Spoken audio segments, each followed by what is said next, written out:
వేటూ news ప్రేక్షకులకి నమస్కారం. నేను మీ చిలకమర్తి ప్రభాకర్ చక్రవర్తి శర్మ. అందరికీ శ్రీ క్రోధినామ సంవత్సర శుభాకాంక్షలు.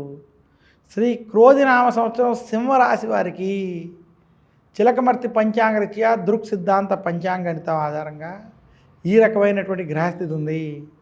సింహరాశి వారికి వాక్ స్థానంలో కేతువు, అష్టమ రాహు, అలాగే సింహరాశికి కళత్ర స్థానంలో శని సంచారం.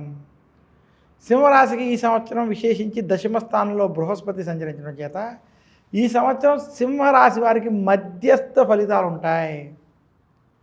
సింహరాశి వారికి శ్రీ క్రోధినామ సంవత్సరంలో ఎదుటివారితో గొడవ పడకూడదని, విశేషించి మీరు ఏ వ్యవహారంలోనైనా ఆచితూచి వ్యవహరించాలని మాత్రం సూచిస్తున్నాను. ఆవేశపూరిత నిర్ణయాలకి, ఆగ్రహావేశాలకి కొంత దూరంగా ఉండాలని మాత్రం సింహరాశికి సూచిస్తున్నాను. సింహరాశి నిరుద్యోగులకి ఉద్యోగ ప్రాప్తి, ఉద్యోగస్తులకి ఉద్యోగంలో అనుకూల ఫలితాలు గోచరిస్తున్నాయి. అయితే సింహరాశి వారి మీద రాజకీయ ఒత్తిడి అధికంగా ఉంది. సింహరాశి రాజకీయ నాయకులకి ఈ సంవత్సరం అంత అనుకూలంగా లేదు. సింహరాశి వ్యాపారస్తులకి, రైతాంగం, సినీ రంగం వారికి ఈ సంవత్సరం కలిసి వస్తుంది.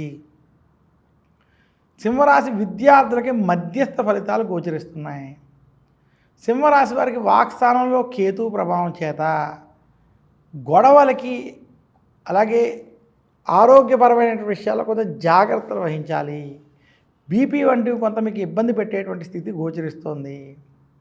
సింహరాశి వారు మరింత శుభ ఫలితాలు పొందాలి అంటే మంగళవారం రోజు విఘ్నేశ్వరుణ్ణి, అలాగే సుబ్రహ్మణ్యేశ్వరుణ్ణి పూజించడం, ఆదివారం రోజు ఆదిత్య హృదయం పారాయణం చేసుకోవడం వల్ల మరింత శుభ ఫలితాలు పొందుతారని తెలియజేస్తున్నాను. నమస్కారం.